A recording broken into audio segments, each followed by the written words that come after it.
America. Bonjour. Hi, Canada. Hugh Hewitt in the ReliefFactor.com studio. I'm inside the Beltway.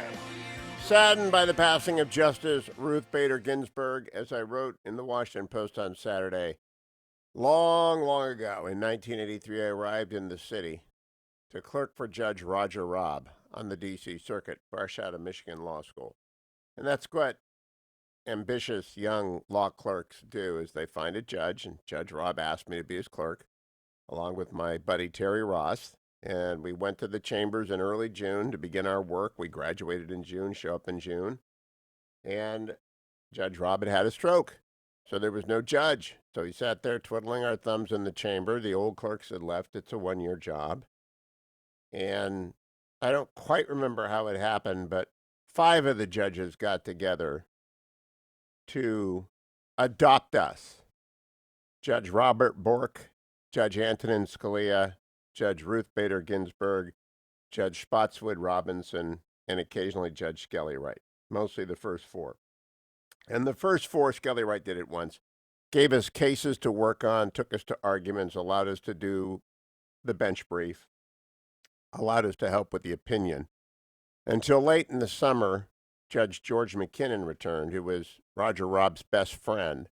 And they had all assumed, and correctly so, that George McKinnon would adopt Roger's clerks. So we became Judge McKinnon's clerks until 6 or 7 months after his stroke, late in the year, Judge Robb returned and we went back to work for him. So it was an extraordinary year. But in those 4 months, June, July, August, September, Judge Ginsburg was wonderful to me. I doubt she ever remembered me or Terry Ross. We weren't her clerks. We were just kids who she was kind to, and I always thought she was the biggest, smallest person I ever met, meaning biggest brain, smallest body. And she was sweet. So I really actually have been praying for her recovery. Did not want to see this. May she rest in peace and her memory be a blessing. As soon as that happened on Friday, of course, the world turned upside down. The presidential race turned upside down. Everything turned upside down. But I begin by just saying my prayers are with her family, her daughter, her beloved clerks. Clerks become like kids to their judge, and they mourn. She had many friends, Nino Scalia, the closest and most memorable among them, that friendship being one of the most extraordinary in American life. And there is no glee. There ought not to be glee that the president gets to make a 3rd Supreme Court appointment, but he's going to. I just wanted you to know that I began my first column about this that way, and I want you to know I approach it that way, and I think every decent person should. We're all leaving this life at some point, and hopefully we will be missed. I've been watching Breaking Bad during the lockdown, and the main character, Mr. White, at one point moans, "You hope they think of you well." Well, everyone will think of Ruth Bader Ginsburg well. She was I didn't agree with her at all, but she was used to that, not agreeing with people and doing so civilly and courteously, and she and Scalia could really demonstrate to the world what it means to be friends in a civil society. Well, now we are off on an adventure. President Trump is going to name an appointment maybe today, and the Senate of the United States is going to confirm that appointee before the election. There's a simple reason why. He has the constitutional authority to do so, and his party has the majority. 4 years ago, President Obama was frustrated because he nominated Merrick Garland, and Merrick Garland was a fine man, center left as opposed to center right or conservative or originalist, but a fine man. And he did not get a vote or a hearing because the president's party did not control the Senate. It was controlled by the Republicans. Largely, I think, because Harry Reid broke the filibuster and jammed down a rule change. And so the Republicans, no reflection on Merrick Garland, good man, put a rule in place that there would be no hearing and no vote until after the election. They're going to do the opposite now. This is not hypocrisy. This is the majority in the Senate runs the Senate. And they don't have to have hearings. They don't have to take one day. The president sends the nominee up. It could be confirmed the next day. Justice Ginsburg took 44 days from the time the vacancy occurred that she filled, and her entry into the Supreme Court. This will take 45 days or less, and I expect the nomination today or tomorrow. The short list is very short. It includes, by everyone's agreement, Judge Amy Coney Barrett of the 7th Circuit and Judge Barbara Lagoa of the 11th Circuit. I believe it also, I know the president has heard from and has been urged to consider Judge Joan Larson of the 6th Circuit and Judge Allison Rushing of the 4th Circuit. 4 judges.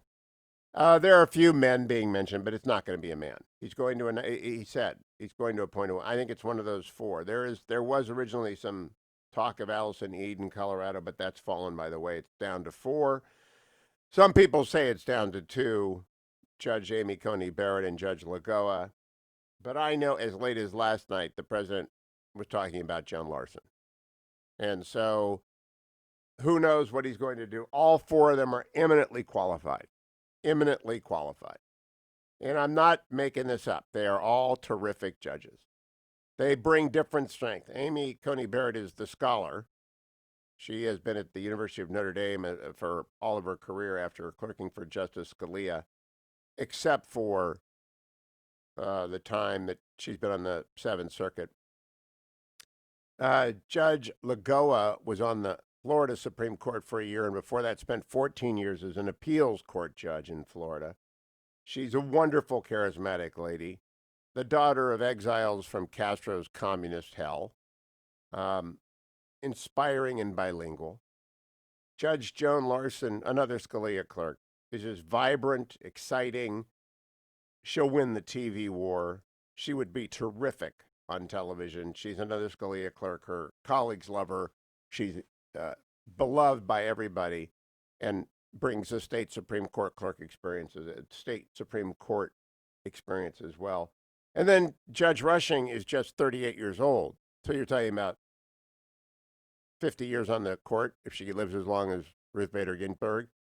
So they'll still be talking about Donald Trump 50 years from now if he appoints Allison Rushing. And they're all going to get confirmed. And they're all going to get confirmed 51-50 or 51-49. I do not believe I know that Senator Murkowski and Senator Collins are against this. I believe those will be the only 2 Republicans that will slip.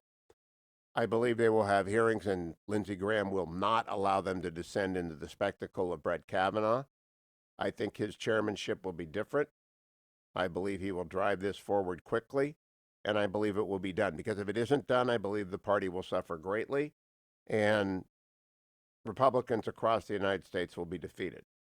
They elected Donald Trump to fill judges, to appoint judges, and to change the direction of the court from intrusive back to their umpiring job. He has been doing that spectacularly well. As he was said on this show on August 11th, he's going to have 300 judges. It's a record.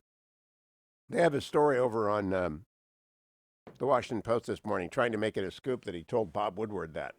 Well, he told me that. And you heard him tell me that in August on this show. He's very proud of the record he's done. He's not going to let this go by. It's not going to wait. He's the president. The Senate has the power, and his party has the majority. And it is not hypocritical. History shows. And I have linked that in my morning Washington Post column. And I urge you during the break to head over to WashingtonPost.com. All you have to do is click on WashingtonPost.com on the far right, under opinions, the third one down. Yes, expect fireworks, but we'll get a Supreme Court confirmation. Opinion by Hugh Hewitt. And I have there written out, and I'll read it for you after the break, exactly what's going to happen. And guess what? 2,000 people don't like it already. There are 2,000 comments, but that means about 200,000 people have read it. About 100-to-1 ratio. And I'm sure Dwayne has it memorized.